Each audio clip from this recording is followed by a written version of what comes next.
J'aimerais encourager quelqu'un ce matin à l'espérance. J'aimerais qu'un croyant ouvre les yeux et que ta perception sur la mort change. La mort n'est pas la fin. Au contraire, pour quelqu'un qui prie, l'espérance pour laquelle tu as prié commence au moment où tu meurs. Tu rentres dans cette espérance, tu vas maintenant expérimenter ce pourquoi tu étais en train de prier. Tu priais pour avoir le salut, tu priais pour aller auprès du Seigneur. Et si tu as bien vécu, eh bien tu rejoindras cette dimension. Et c'est la raison pour laquelle tu priais sur la terre.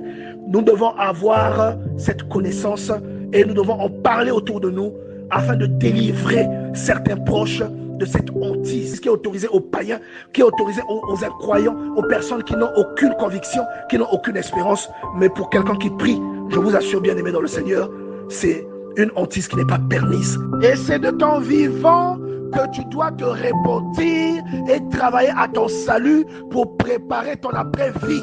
Il y a un faux évangile du diable qui a été implémenté dans l'église, qui a été parsemé au milieu du blé comme de l'ivraie, qui est en train de conduire beaucoup de gens à la perdition.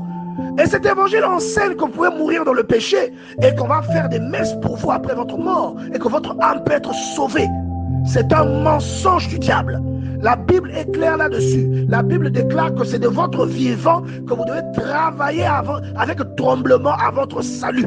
Que ce que vous faites aujourd'hui prépare votre après-vie. Et nous avons une belle illustration dans le livre de Luc au chapitre 16, verset 27.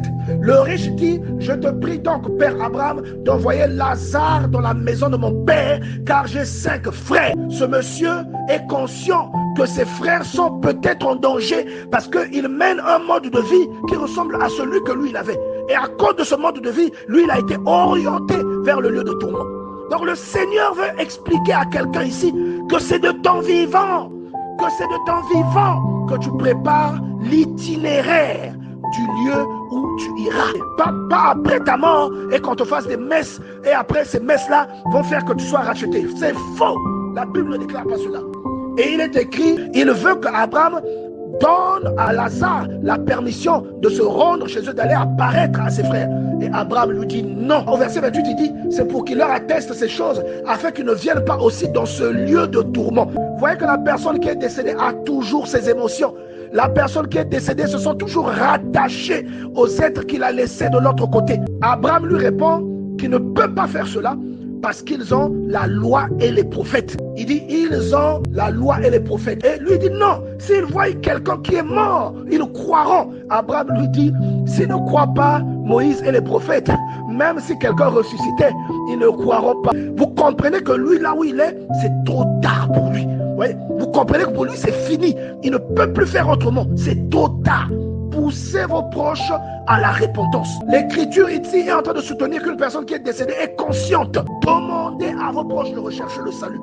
Autrement, ils pourront voir votre position lorsque vous serez dans le lieu de gloire. Et eux, depuis le lieu de tourment, ils vous verront. Et ils vous verront, ils regretteront, mais il sera trop tard. Et du lieu du tourment, vous ne pourrez pas les hisser jusqu'à votre niveau bien-aimé dans le Seigneur.